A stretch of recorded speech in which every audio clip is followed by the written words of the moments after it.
Dengan polisi bisa berani ya?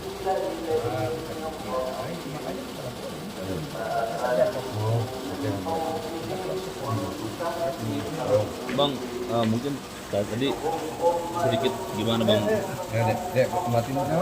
Tadi sedikit gimana bang? Mungkin akhirnya apa pecah tadi seperti itu bang? Begini, saya kan pertama dia perempuan, jadi saya nggak mau jangan sampai tangan saya kedua. Yang kedua, ini kan istri saya mendengar saya dimaki, ya tentu dia marah. Dan NM ini mancing, dorong-dorongan, dan yang pukul lah kepala istri saya kan. Ya saya, istri saya udah mau balas, saya bilang jangan. Kemudian saya dengar juga wartawan dibentak-bentak kan, apa ini? Ya, sementara Loli dia megang tangan istri saya terus, karena Lolinya nggak mau, saya nggak mau ditinggal tante, saya mau di rumah tante, saya mau di rumah om. Mulai hari ini saya tunjuk Om Rasman kuasa hukum saya mau tidur rumah om, saya nggak mau gitu. Jadi saya melerai istri saya dengan jangan sampai berantem maksudnya orang pada mengamankan yang sampai itu. Nah, saya nggak tahu tiba-tiba karena dia nggak berhasil apa itu saya, ya udah. Jadi tadi ya saya kira ini harus ada pembelajaran hukum, dan ya menurut saya NM ini mempertinggi tempat jatuh gitu, ya sudah. Jadi saya tadi bilang nggak ada cerita, saya buat laporan langsung diterima. Kemudian kita baru selesai visum, ya sudah ketemu dengan Pak Kasat, sudah saya tunjukkan, bahkan kacamata saya, ini kacamata saya bengkok. Itu ini kena pukulnya atau gimana? Ya kan, kalau saya lihat itu tangan dia sama handphone dia. Ya itulah pribadi dia gitu. Tapi saya jujur ya, saya malah makin semangat untuk membantu Loli. Setelah Loli tadi bercerita dengan penuh air mata, terdengar sendiri dia histeris. Nah, saya melihat, ya saya bilang sama Loli kamu sabar. Nah, ini harus kita lalui dan kamu harus bersabar. Sampai dia juga bilang dia 28 Mei dia akan 18 tahun. Jadi ini saya kira bukti ya kepada masyarakat bahwa saya all out bela klien saya. Dan yang harus kita ingat bahwa kasus ini sudah berjalan.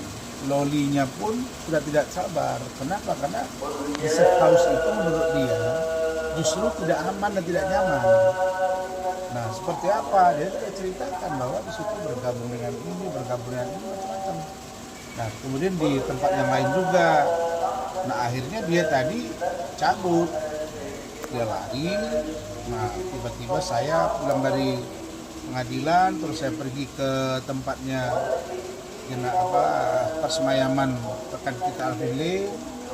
Saya wawancara di sana lama, kemudian saya sampai rumah, tiba-tiba ada telepon yang saya nggak lihat siapa, saya biarin miss call terus. Tahu-tahu dia bilang saya Loli, saya nggak percaya karena Loli ada banyak orang yang mengatasnamakan Loli ke saya. Nah, tiba-tiba dia kirim voice note, saya dengar loh, kok mirip.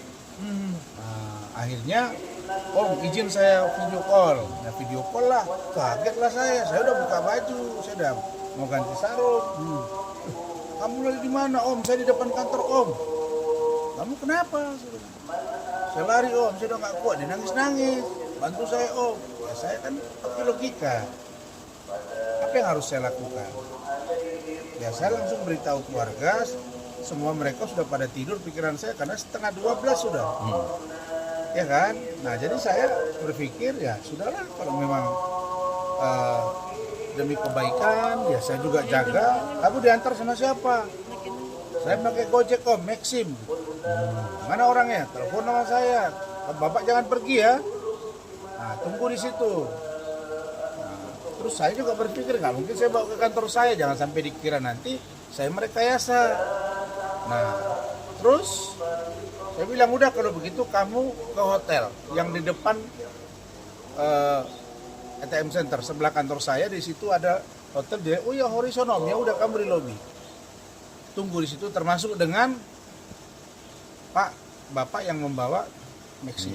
Berarti emang dari safe house itu Pak, Iya. Bang Rasman itu dari jam berapa Bang? Berarti Katanya dia jam 10 lewat keluar malam. Dia lari lah ya. Nah lalu sampai situ saya suruh, oke saya datang. Begitu datang kita rekam. Karena saya nggak mau nanti fitnah gitu loh. Jadi kan situ ada CCTV apa, udah kita interview. Nah, di situ gimana nih om, saya udah nangis. Ya saya pikir Polda, Polres, kemudian Mabes, kemudian KPAI, Kemen PPA atau gimana gitu. Saya diskusi. Saya ke Polres lah ditangani kan, tapi dia saya nggak mau di Polres gini, dia kurang nyaman, ceritalah dia semua, nggak mungkin saya cerita sini masalahnya. Ya sudah, saya bawa ke Polres, nanti kalau kamu mau supaya kamu tidak di safe house harus ada yang memantau, yang mengawal, melihat perkembangan, nah, nanti kita bicarakan. Nah itu makanya saya bawa ke sini, kan niat saya baik, saya bawa ke sini. Tapi supaya mereka mendengar apa yang dia rasakan selama di safe house. 3 bulan di safe house, satu lagi tadi ada namanya saya lupa. Nah, di situ juga dia mengalami hal yang sama. Nah, jadi menurut dia sampai dengan hari ini belum pernah NM tuh menemui dia di safe house. Nah, jadi selama ini NM tuh ngomong jumpa apa nggak ada. Dan menurut pengakuan dari Loli, pengacaranya juga nggak pernah dampingi Loli.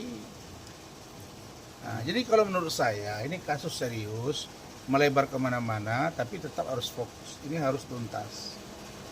Kasus Fadel kalau tidak terbukti jangan paksakan. Kalau Anda mengatakan ada bukti, Anda tersangkakan, berarti Anda harus siap. Untuk konsekuensi kami lakukan upaya hukum, kan sudah saya bilang pahit-pahit.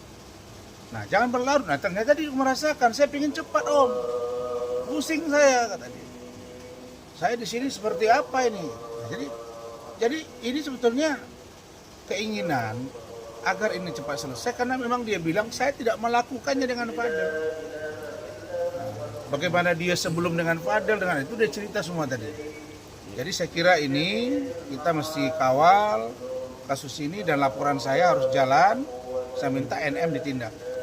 Harus ditindak. Dan ini bukti lukanya sih. Ya, saya masuk dulu aja Bang, masuk dulu aja. Bang, tapi Bang, mungkin sedikit tentang luka ini Bang.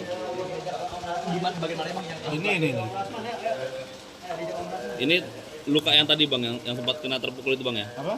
Luka yang tadi yang sempat kena terpukul itu atau gimana? Bukan terpukul, dipukul. sama siapa Bang? Nikita Mirzani lah. Selain abang yang tadi yang kena siapa Bang? Tadi kan sempat ada Istri saya. apa yang luka Bang? Dia dipukul kepalanya. Ya cuma tangannya tadi ada biram lah.